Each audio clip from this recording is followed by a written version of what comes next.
Welcome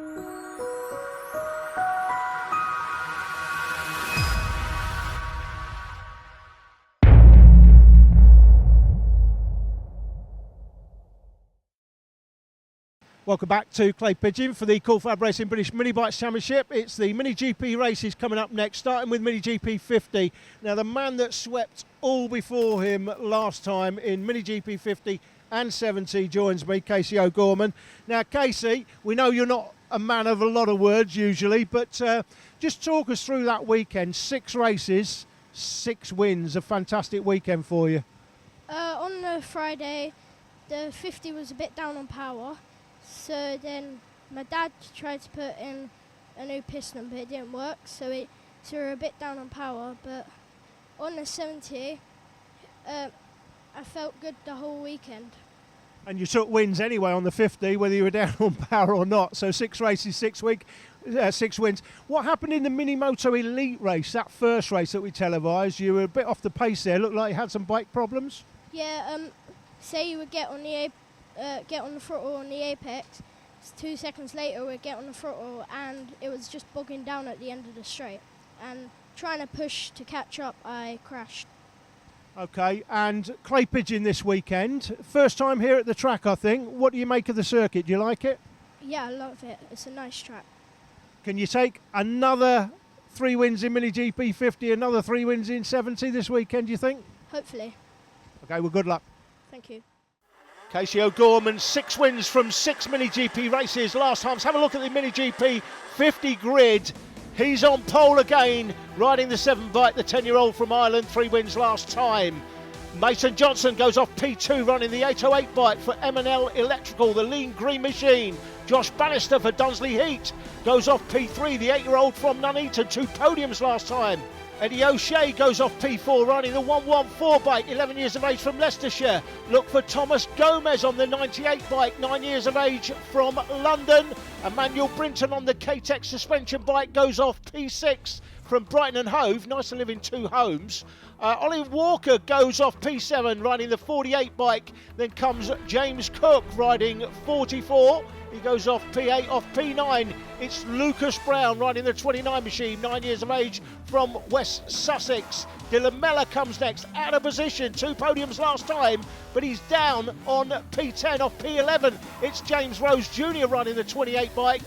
Off P12, Lewis Jones for Team 151, 12 years of age from Wellesby. Off P13, unlucky for some, Harrison Crosby this time going off 13 on the 69 bike. Then comes Alfie Davidson off P14. Off P15 it's Ryan Hitchcock, another rider out of position, 10 years of age from Wiltshire. Off P16 it's Tyler Watson, the 12-year-old from Barnet, and rounding out the grid, 17 in it, Cameron Saul, a former race winner here in the FAB Championship. Look for him to come through from the back of the grid. Jake.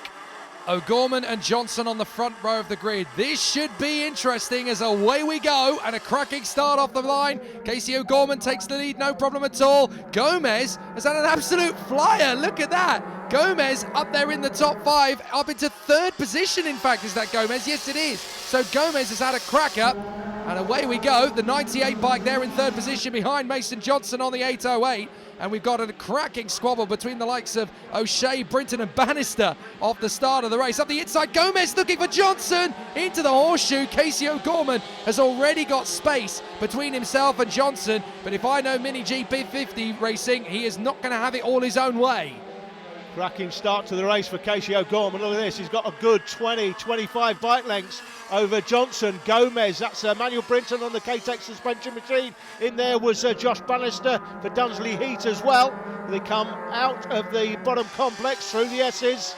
O'Gorman leads it then from the M&L Electrical bike of Mason Johnson, with Gomez for Nova Racing in 3rd, looking up the inside of Johnson. Can't quite get by. Then comes the K-Tech suspension bike. Fantastic livery on that bike of Emmanuel Brinton. In behind him, the Dunsley Heat bike ridden by Josh Bannister. Just going through the right-hander there at Buttons. Then comes Eddie O'Shea and James Cook. Great to see this. Rider going out. Who's that? Going off the circuit there as they run wide. That was Eddie O'Shea, I think. Eddie O'Shea dropping back behind Dylan Mellor in the end of it. So Mellor's got through. James Cook it is that's got through, Jake. James Cook That is Mason Johnson on the 808. Thomas Gomez looks up the inside, has to sit the bike up. Can't get through as they come through the S's once more. Absolutely cracking stuff. There is Eddie O'Shea, the 114. He has recovered in there behind Dylan Mellor. Then it is the likes of Lucas Brown and Ollie Walker having a good battle. I think Walker's just got through, in fact, to move up another position. Here's Thomas Gomez still hustling Mason Johnson with, for close comfort, that is now Emmanuel Brinton in front of Josh Bannister. It is indeed, so it's O'Gorman that leads it from Johnson in second, then comes Gomez, Brinton, Bannister and Cook. Fantastic pictures from the drone. The drone has changed the way grassroots motorsport is covered. You can really see a great overall view of the track here, because we are on karting circuits, not big circuits. We're not on full flat out circuits. This one's one of the shorter circuits actually we come to in the racing calendar in karting or here Minibikes. We're on Minibikes here for the first time here at Clay Pigeon. I think this circuit's probably, I would suspect, looking at the lap times, I think it's something like 950 metres, something like that, 900 metres. One of the shorter circuits on the calendar, but a cracking circuit, loads of overtaking. And of course it's famous for spurning another motor racing legend, Jenson Button. However, he's not a biker.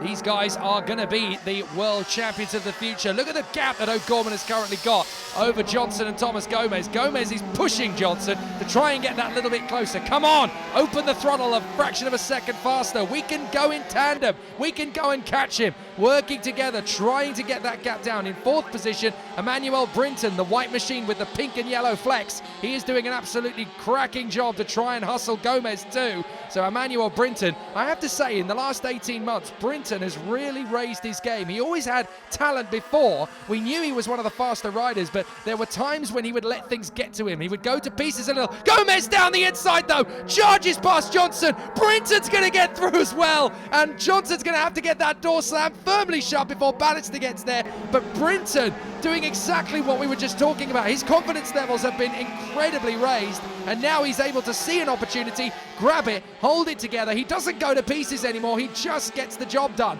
And Brinton up in a third position behind Gomez. Great to see these two battling away for second place now. I want to say as well, Jake, when we first started this championship in the MiniGP class particularly, and in the Mini Moto as well, but in these MiniGP classes, these bikes could look a bit tatty. These days, since it became the Junior BSB Championship, the official Junior BSB Championship, and of course now the official Road to Moto GP, backed by Dorna, the bikes, don't they look fantastic? That K-Tech suspension machine of Emmanuel Brinton, there it is, looks absolutely superb, but so do the rest of them. The Nova Racing machine here, black and orange machine, always easy to pick out from the drone, as is the M&L electrical bike, the lean green machine with Mason Johnson riding it, the 808 bike. You never miss who Mason Johnson is, those numbers are huge.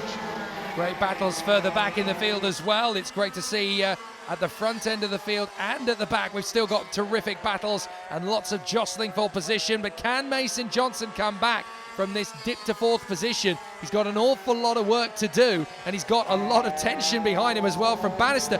Hang on a minute though, now that Gomez and Brinton have been released, Casey O'Gorman's lead is not looking as big as it was. I think they're chipping away at it. Gomez fancies the job here, you can tell, just look at his body language, just looks like, you know what, I'm closing this gap. And of course he can judge his braking on what Casey O'Gorman is doing. He can see Casey O'Gorman out front and he knows he's definitely getting quicker. It's O'Gorman the privateer then, from Gomez on the black and orange Nova Racing machine, then Brinton on the K-Tech suspension bike. It's Mason Johnson on the lean green M&L electrical machine, and then Josh Bannister for Dunsley Heat on the 2 bike. He's got a bit of a gap over the 44 bike of James Cook. Bit of work to do to close that gap out into the horseshoe. And these 4 in second, third, fourth, fifth, definitely closing the race leader, Casey O'Gorman, by not overtaking each other and pretty much line astern working together.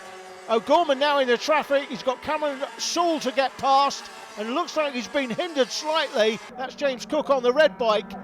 Down into Billy's Blind one more time. We're looking at the battle for second place between Nova Racing and K-Tech Suspension, otherwise known as Thomas Gomez and Emmanuel Brinton.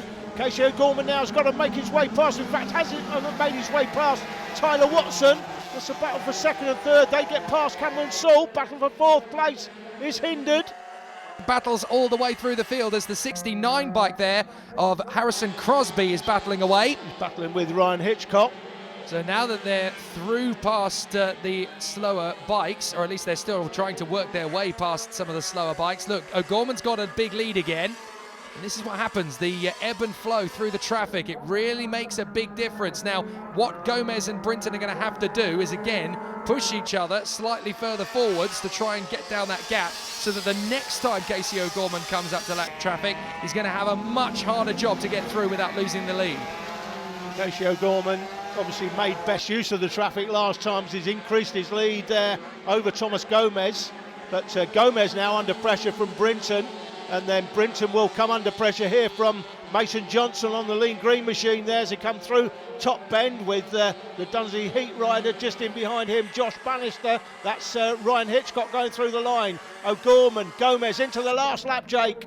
This is where it's all going to need to count, because if there's any resistance, any hesitation at all from Casey O'Gorman getting in there behind Ryan Hitchcock, then there's a chance. Here he comes. Hitchcock is in front of him. Now, if Casey O'Gorman can't get there, he is going to be slowed up at the worst possible part of the circuit as well, because if this continues on through the horseshoe, Gomez may get a chance. Oh, he is being held up round the outside. He's got to commit to it now. He's got to get through. That's won him the race. Gomez is going to get held up at the worst possible time, but he's going to zip through on the inside. Brinton's out of contention for the victory. Gomez is going to try and sprint past. Bannister's got Johnson, but O'Gorman's going to get it. O'Gorman gets it from Gomez, Brinton and Bannister.